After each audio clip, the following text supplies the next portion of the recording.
Assalamualaikum warahmatullahi wabarakatuh. Pada video kali ini, kita akan membahas mengenai statistika multivariat, di mana yang akan kita bahas yaitu ada 3 subbab, yaitu yang pertama MANOVA, yang kedua analisis faktor, yang ketiga analisis cluster, di mana analisis cluster terdiri dari K-means cluster dan hierarchical cluster. Nah, untuk yang pertama yaitu analisis MANOVA.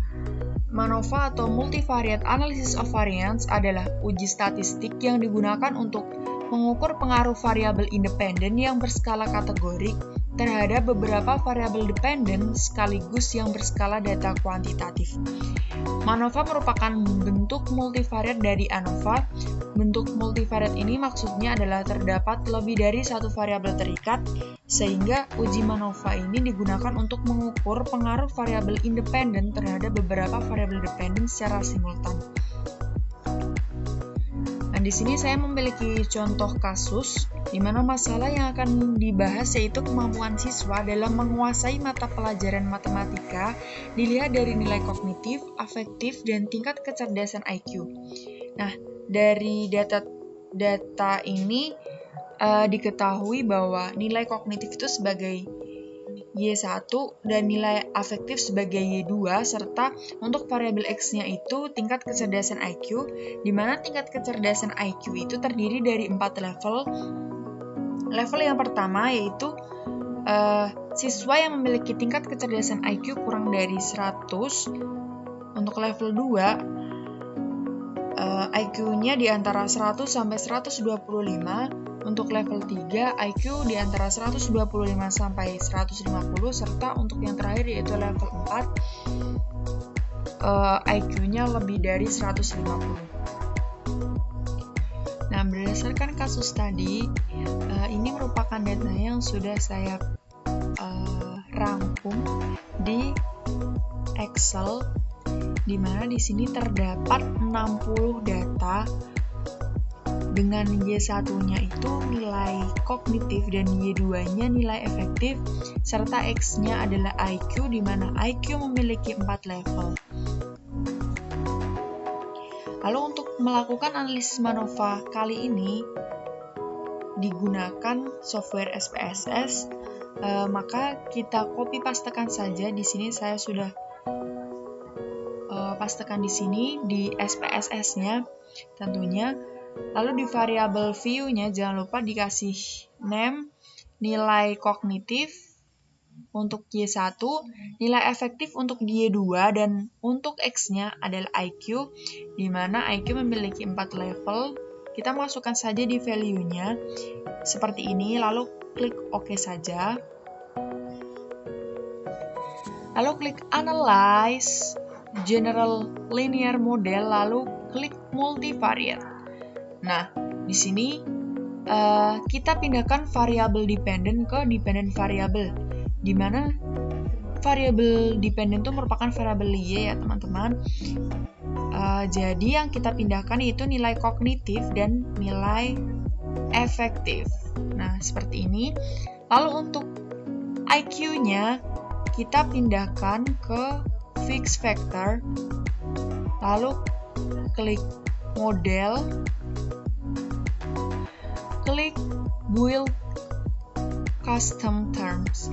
Nah, IQ pada kotak vector and covariate itu kita pindahkan ke kotak model dengan cara diklik 2 kali juga bisa. Lalu klik continue. Lalu untuk di post hook-nya kita pindahkan IQ yang di kotak vector ke kotak post hook test for, diklik 2 kali. Lalu untuk equal variance assume kita gunakan Bonferroni, kita contreng saja Bonferroni-nya, dan untuk not assume-nya itu kita gunakan James Howell. Lalu klik continue. Untuk selanjutnya kita klik option, di mana di display ini kita pilih descriptive statistik, observe power, dan homogeneity test, lalu klik continue saja, lalu abaikan yang lain, klik OK. Nah, di sini sudah dilakukan analisis MANOVA dan dihasilkan output seperti ini. Nah, untuk output dan interpretasinya, setelah dilakukan analisis SPSS tadi, maka didapatkan output seperti ini. Yang pertama yaitu untuk output deskriptif statistik, di mana nilai kognitif dari siswa yang memiliki IQ level 1 itu memiliki nilai rata-rata sebesar 76,94 dengan banyak siswa itu sebanyak 16 orang. Lalu untuk nilai kognitif untuk siswa yang IQ-nya level 2 itu memiliki rata-rata nilai sebesar 76,38 itu sebanyak 21 siswa. Untuk level 3 nilai rata-ratanya sebesar 82 sebanyak 12 siswa, dan untuk level 4 sebanyak 81,73 dengan siswa sebanyak 11 orang. Lalu untuk nilai efektifnya dari siswa yang memiliki IQ level 1 itu memiliki nilai rata-rata sebesar 74,56 sebanyak 16 siswa. Lalu untuk level 2-nya 77,43 sebanyak 21 siswa. Lalu untuk level 3 nilai rata-ratanya sebesar 79,08 sebanyak 12 siswa. Lalu yang terakhir untuk nilai efektif siswa yang ber-IQ levelnya 4 itu sebesar 79,27 dengan sebanyak 11 siswa. Lalu selanjutnya untuk output multivariate test, di sini bisa dilihat ada 4 uji multivariat, diantaranya yaitu uji Pillay-Stress, terus yang kedua uji Wilk-Lambda, uji Hotelling-Trace, lalu yang terakhir uji Royce-Largus-Ruth. Itu nilai p-value-nya semuanya dari keempat uji multivariat tersebut kurang dari 0,05. Maka secara keseluruhan itu ada pengaruh yang signifikan dari IQ pada satu set kelompok nilai kognitif dan nilai afektif, karena hasil 4 uji multivariat tersebut nilai p-value-nya menunjukkan kurang dari 0,5, artinya signifikan pada level kepercayaan 95%. Nah, untuk selanjutnya output Levin Test of Equality of Error Variance. Jadi, berdasarkan output tersebut menunjukkan hasil uji homogenitas. Jadi dikatakan semua variabel memiliki varian yang sama apabila nilai signifikansi itu lebih besar dari 0,05. Nah, nilai inilah yang nantinya kita gunakan untuk uji post hoc, di mana apabila nilai signifikansinya lebih dari 0,05, maka pada uji post hoc-nya itu menggunakan uji Bonferroni. Lalu jika nilai signifikansinya kurang dari 0,05, maka menggunakan James Howell. Nah, di sini bisa dilihat bahwa pada nilai signifikansinya itu untuk variabel nilai kognitif dan nilai efektifnya itu semuanya itu lebih besar dari 0,05, artinya nanti di uji post hoc-nya itu kita gunakan uji Bonferroni. Lalu untuk output selanjutnya ada output test of between subject effect. Di sini dikatakan signifikan apabila nilai signifikansinya itu kurang dari 0,05, sehingga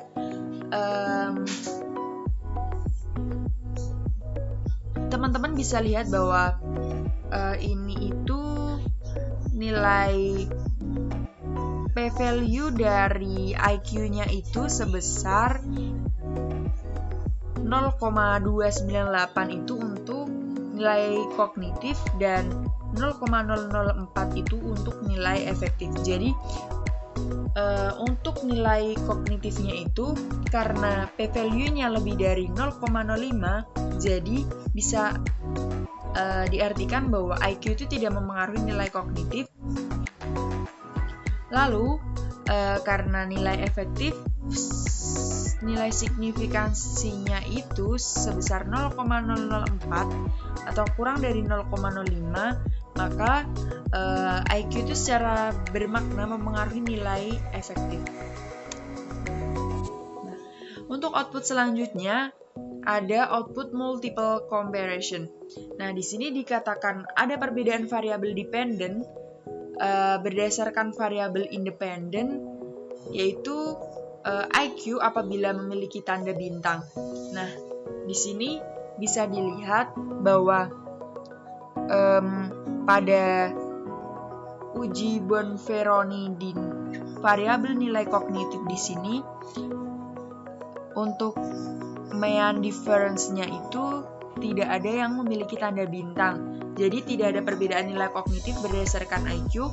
Lalu untuk variabel nilai efektifnya pada uji Bonferroni untuk nilai mean difference-nya yang memiliki tanda bintang yaitu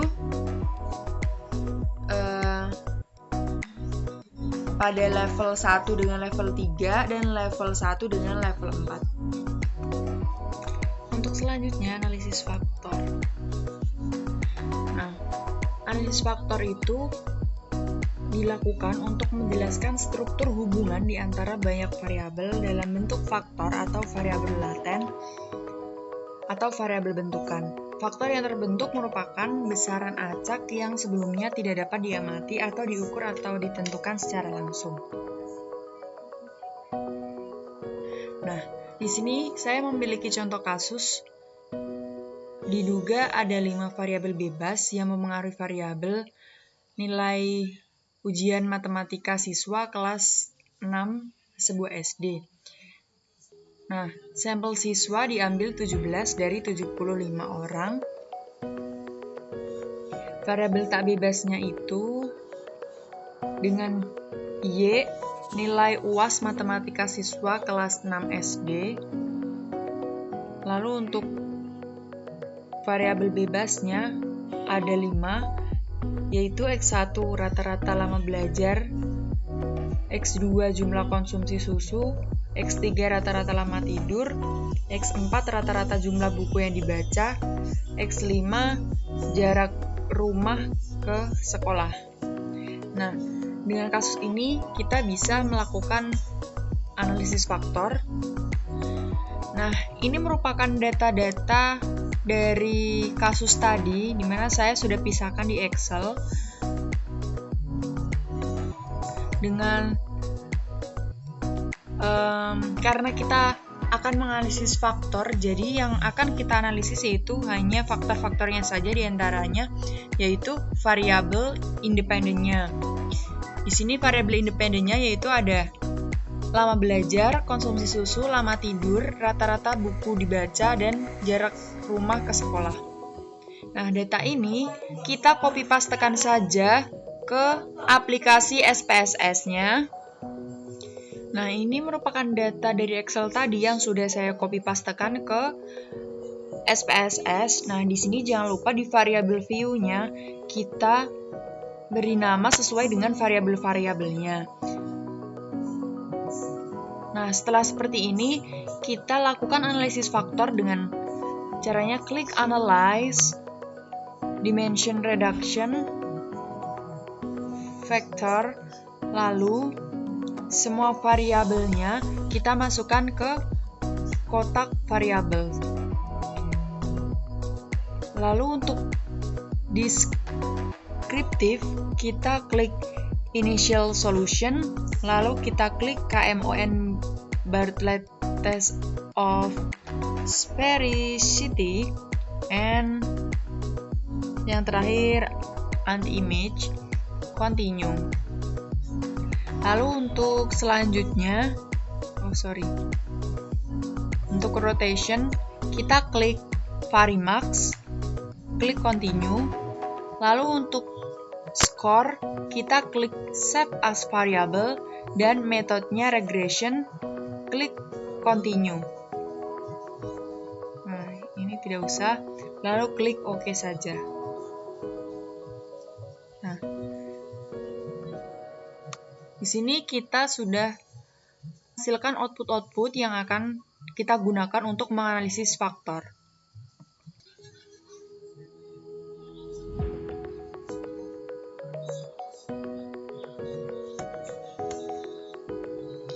Nah, untuk yang pertama yaitu ada output KMON Bartlett Test.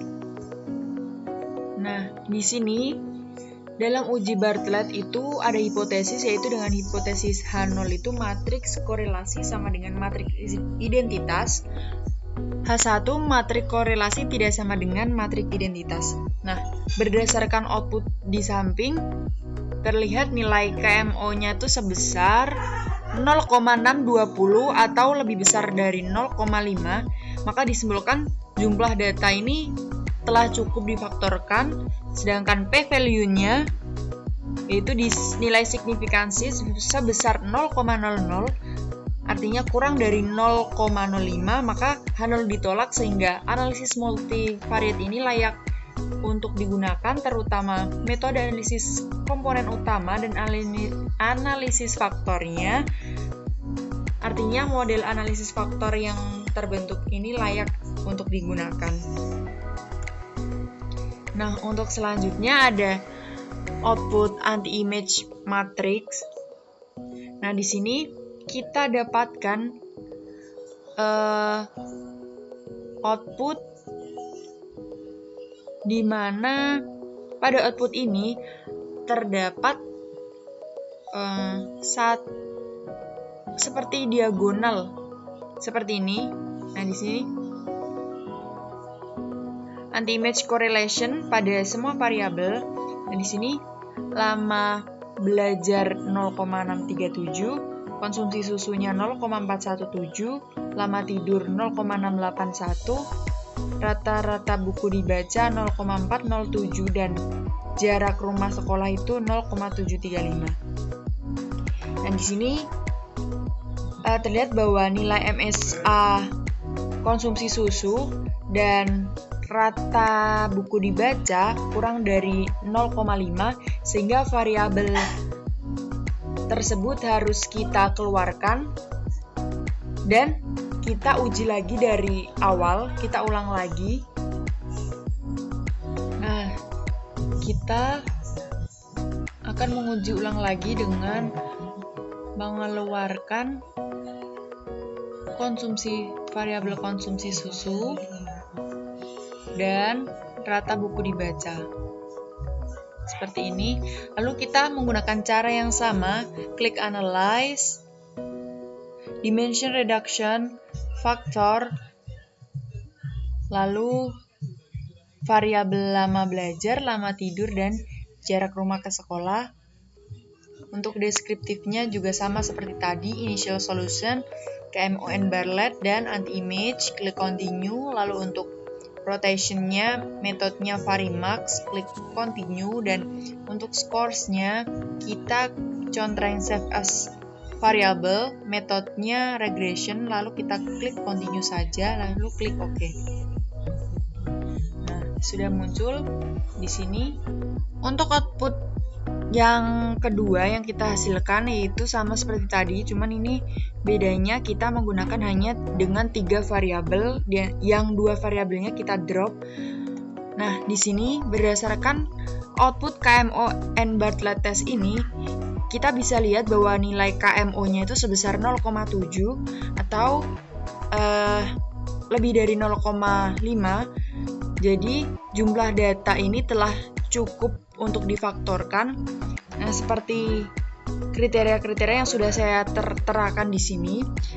Lalu untuk p-value-nya berdasarkan nilai signifikansi yaitu 0,00 kurang dari 0,05. Jadi hipotesis H0 di sini kita tolak, sehingga analisis multivariate ini layak untuk digunakan, terutama metode analisis komponen utama dan analisis faktor. Artinya model analisis faktor yang terbentuk layak untuk kita gunakan. Lalu untuk selanjutnya ada output anti-image matrix. Nah, berbeda dengan yang tadi, di sini semua variabelnya nilai MSA-nya itu lebih dari 0,5 sehingga dapat dilakukan analisis faktor. Nah, jika di sini belum semua nilai MSA ini masih ada yang kurang dari 0,5, maka kita drop lagi seperti itu. Lalu untuk selanjutnya output commonalities. Di sini variabel rata-rata lama belajar diperoleh nilai commonalities-nya itu commonalities extraction-nya itu sebesar 0,929 atau sebesar 92,9%. Faktor yang terbentuk mampu menerangkan varians dari variabel rata-rata lama belajar dalam sehari. Lalu untuk variabel rata-rata lama tidur diperoleh nilai commonalities extraction-nya itu sebesar 0,826, artinya sebesar 82,6%. Faktor yang terbentuk mampu menerangkan varians dan variabel rata-rata lama tidur. Lalu untuk variabel jarak rumah ke sekolah diperoleh nilai commonalities extraction-nya sebesar 0,847, artinya sebesar 84,7%. Faktor yang terbentuk mampu menerangkan varians dari variabel jarak rumah ke sekolah. Lalu untuk output selanjutnya ada output total variance explained. Nah, di sini nilai yang kita gunakan yaitu nilai eigenvalue-nya untuk faktor 1 yaitu sebesar 2,602, untuk faktor 2 sebesar 0,289, lalu untuk faktor 3 sebesar 0,11. Nah, karena faktor yang harus kita ambil itu berdasarkan nilai eigenvalue-nya, yaitu nilai eigenvalue-nya itu harus lebih besar dari 1, sehingga yang dapat kita ambil itu hanya satu faktor, yaitu faktor pertama, di mana besar varians yang mampu diterangkan oleh faktor baru, yaitu faktor 1 sebesar 86,723%. Nah, untuk selanjutnya output rotate component matrix. Jadi di sini tidak bisa dirotatekan karena nilai rotate component matrix ini sendiri merupakan nilai loading factor dari setiap variabel. Nah, loading factor ini itu merupakan besar korelasi antara faktor skor dan variabel tersebut. Nah, nilai ini tidak muncul dikarenakan hanya satu faktor baru saja yang dapat dihasilkan. Jadi di rotate komponennya itu tidak muncul seperti itu.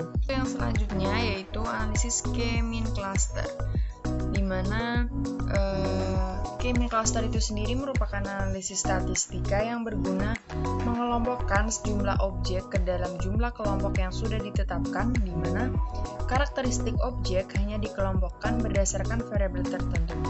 Tetapi karakteristik latar belakang objek belum diketahui pasti. Nah, K-mean cluster ini sangat efektif dan efisien jika digunakan untuk mengelompokkan objek yang berjumlah besar.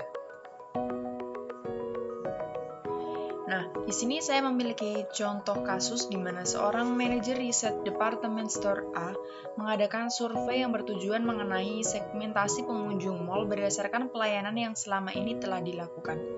Pelayanan ini meliputi kepuasan kenyamanan, kelengkapan fasilitas mal, kelengkapan toko-toko yang disediakan, pelayanan staf karyawan, tingkat kualitas produk, dan kecocokan harga yang ada di departemen. Hal ini dilakukan untuk keperluan menentukan strategi pemasaran selanjutnya. Nah, pertanyaan yang diajukan melalui kuesioner Lalu kita disuruh melakukan analisis klaster K-mean, mengelompokkan menjadi 3 klaster. Nah, ini merupakan data dari contoh kasus tadi. Di sini saya sudah pisahkan di Excel, di mana di sini ada respondennya, responden 1 sampai ke sekian. Lalu untuk di sini variabel pendidikan, gender, lalu ini untuk nyaman, fasilitas, lengkap, harga, kualitas, pelayanan, dan usia. Nah, di sini merupakan hasil pengisian kuesioner, di mana ada data responden yaitu pendidikan, di mana pendidikannya itu kategori 1 untuk SD, 2 SMP, 3 SMU, 4 S1, dan 5 S2. Lalu untuk gender 0 untuk wanita dan 1 untuk pria. Lalu untuk usia ada 1 itu kurang dari 19 tahun. Lalu untuk kategori 2 ada 20 sampai 30 tahun, kategori 3 ada 31 sampai 40 tahun, kategori 4 ada 41 sampai 50 tahun, dan kategori 5 berumur lebih dari 50 tahun. Nah, data ini kita copy pastekan saja ke SPSS-nya. Nah, di sini sudah saya copy paste. Jangan lupa di variabel view-nya kita kasih nama sesuai dengan variabelnya. Lalu untuk labelnya ini tuh untuk memperjelas. Kalau di name itu lebih singkat, kalau di sini bisa dituliskan nama variabelnya dengan lengkap. Seperti itu. Seperti yang sudah saya jelaskan tadi di Excel-nya. Untuk data responden usia, pendidikan, dan gender ini merupakan data kategorikal, yaitu di mana pada variabel usia, di sini kategori 1 ada kurang dari 19 tahun, kategori 2 20 sampai 30 tahun, sampai dan seterusnya. Klik OK. Lalu untuk kategori pendidikan, ada kategori 1 SD, 2 SMP, dan seterusnya. Lalu untuk gender 0 untuk wanita dan 1 untuk pria, klik OK. Seperti ini. Jika sudah, klik Analyze, Classify, K-mean Cluster. Nah, kita masukkan ke kotak variabel ini yang kita masukkan semua data kecuali data yang terdiri dari data huruf dan data kategorikal. Jadi kita masukkan semua variabel kecuali responden. Responden itu datanya data huruf, lalu untuk usia, tingkat pendidikan, dan jenis kelamin itu data kategorikal. Nah, jadi hanya ini saja variabel yang kita masukkan. Lalu untuk label cases by itu kita pilih variabel responden. Nah, untuk number of cluster, karena pada kasus ini kita akan membuat 3 cluster, jadi ini 3. Lalu untuk selanjutnya, klik save, contreng cluster membership dan distance from cluster center. Lalu untuk optionnya kita klik ANOVA tabel dan cluster information for each case. Klik continue, lalu kita klik OK. Nah, di sini sudah kita hasilkan output yang akan kita gunakan untuk analisis cluster K-mean.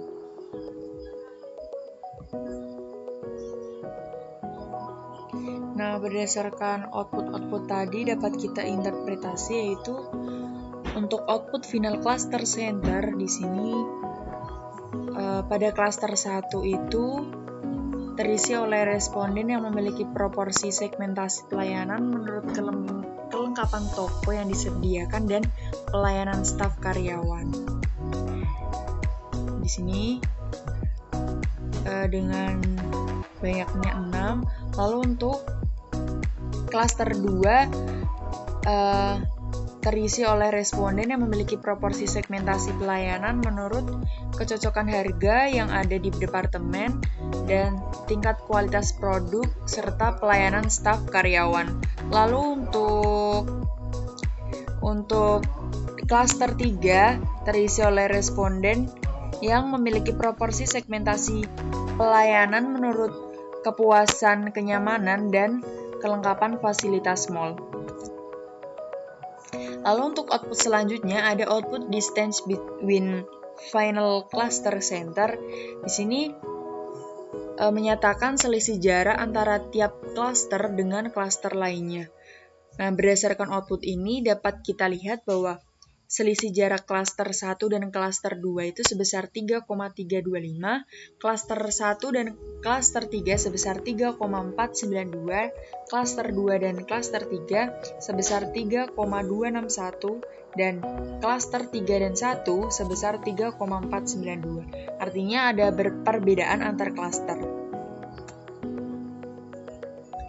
Nah, untuk output ANOVA-nya, di sini menggambarkan apakah terdapat perbedaan rata-rata proporsi pada pelayanan yang ada per satuan variabel. Nilai p-value lebih kecil dari 0,05 menunjukkan perbedaan yang signifikan antara 3 klaster yang terbentuk. Nah, berdasarkan output SPSS ANOVA di atas, semua nilai p-value semua variabel itu kurang dari 0,05 dan dapat dilihat di nilai signifikansi. Di sini semua kurang dari 0,05. Hal ini menunjukkan bahwa penilaian antara klaster berbeda secara signifikan. Terlihat bahwa perbedaan persepsi tentang tingkat kualitas produk yang paling signifikan itu pada variabel kelengkapan fasilitas mall, di mana F-nya itu F-test terbesar yaitu sebesar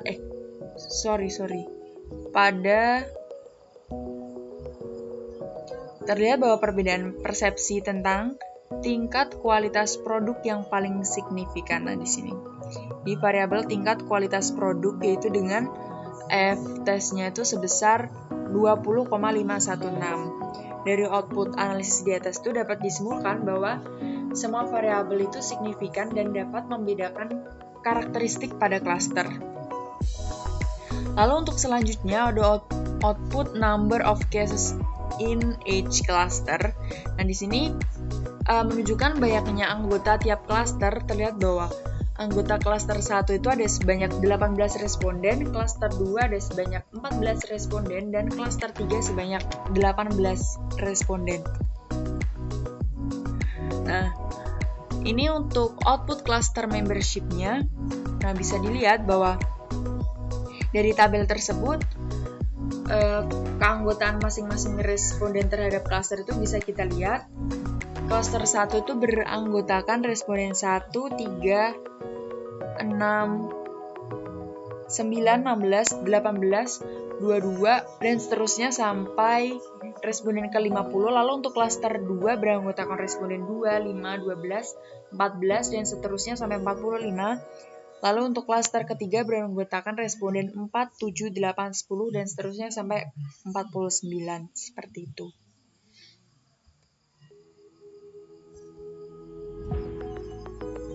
Nah, di sini kesimpulannya, segmentasi pengunjung mall itu dapat diketahui berdasarkan pelayanan yang telah kita lakukan. Pelayanan yang telah dilakukan maksudnya. Pelayanan ini meliputi kepuasan kenyamanan, kelengkapan fasilitas mall, kelengkapan toko-toko yang disediakan, pelayanan staf karyawan, tingkat kualitas produk, kecocokan harga yang ada di departemen. Nah, berdasarkan analisis tadi, dapat kita simpulkan bahwa terdapat perbedaan persepsi tentang pelayanan yang telah dilakukan, menjadikan objek atau responden dalam satu klaster yang sama itu berdasarkan persepsi pelayanan. Selanjutnya untuk analisis cluster hierarchical. Ini merupakan sebuah analisis klaster yang berusaha mengelompokkan objek berdasarkan kemiripan yang ada pada objek tersebut, di mana objek yang serupa itu akan dikelompokkan satu kelompok. Nah, di sini ada contoh kasus dengan menggunakan hierarchical cluster, di mana ada seorang direktur suatu surat kabar A sedang mengidentifikasi 9 surat kabar kompetitornya berdasarkan karakteristik berita. Nah, hal ini bertujuan mengetahui koran kompetitor yang memiliki kemiripan dengan koran A dan data yang digunakan untuk strategi pemasaran berikutnya. Seorang jurnalis senior yang independen diminta mengidentifikasi dan menilai kelengkapan 9 koran kompetitor, termasuk koran A. Karakteristik ini diukur diantaranya mengenai kelengkapan berita politik, opini, internasional, humaniora, bisnis, Nusantara, metropolitan, dan olahraga. Nah, di sini kita akan menggunakan hierarchical cluster. Nantinya kita akan mencari koran kompetitor mana sih yang satu klaster dengan koran A. Seperti itu. Nah, ini merupakan data dari kasus tadi, di mana ada 10 jenis koran di sini, yaitu jenis koran A dan 9 kompetitornya. Lalu yang akan kita teliti yaitu dari karakteristiknya, variabel politik, opini, internal, human, bisnis, Nusantara, metropolitan, dan olahraga. Nah, di sini kita copy pastekan saja ke SPSS. Nah, di sini sudah saya copy paste. Lalu jangan lupa untuk di variabel view-nya kita kasih nama berdasarkan variabel masing-masing. Seperti ini. Lalu klik analyze, classify hierarchical cluster. Lalu untuk variabel yang kita masukkan ke kolom variables, semua variabel kecuali variabel huruf. Nah, untuk orang kita masukkan ke label cases by. Lalu klik statistik, agglomeration schedule, proxy matrix. Lalu kita klik range of solution. Nah, ini kita untuk minimumnya, cluster minimumnya itu 3, untuk maksimumnya 5. Ini itu terserah masing-masing mau kita kelompokkan ke dalam beberapa cluster. Untuk plotnya kita klik dendrogram, lalu klik non continue, lalu klik OK. Nah, ini sudah kita hasilkan output-output yang akan kita gunakan pada analisis cluster hierarchical cluster. Nah, setelah kita olah di SPSS, kita hasilkan output. Nah, kita interpretasi di sini. Yang pertama ada output agglomeration schedule. Nah, di sini tuh menunjukkan tahapan dari pembentukan cluster dari masing-masing objek yang dianggap sebagai sebuah cluster hingga menyamakan karakteristik cluster pada tingkat akhir, yaitu objek menjadi satu cluster yang sama. Nah, untuk selanjutnya untuk output cluster membership, karena tadi saya memilih cluster minimum 3 cluster dan cluster maksimum ada 5, di sini saya memilih 4 cluster saja. Apabila digunakan 4 cluster, maka cluster yang pertama itu beranggotakan koran jenis A, B, C, dan G. Lalu untuk klaster kedua beranggotakan koran E dan H. Lalu untuk klaster ketiga beranggotakan koran jenis F dan J. Lalu untuk klaster keempat beranggotakan koran jenis I. atau bisa dilihat pada plot dendrogram di sini.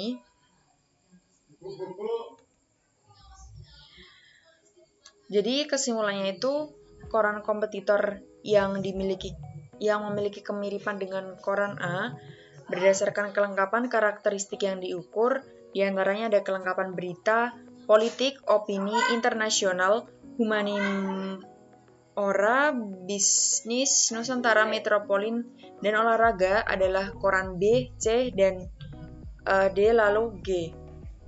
Nah, di mana koran-koran tersebut terletak pada klaster yang sama dengan koran A, yaitu di klaster 1. Jadi, koran kompetitor A itu yang memiliki kesamaan itu koran B, C, dan D, dan G. Oke, sekian yang dapat saya berikan mengenai statistika multivariat. Semoga bermanfaat bagi teman-teman. Mohon maaf apabila ada salah-salah kata. Wassalamualaikum warahmatullahi wabarakatuh.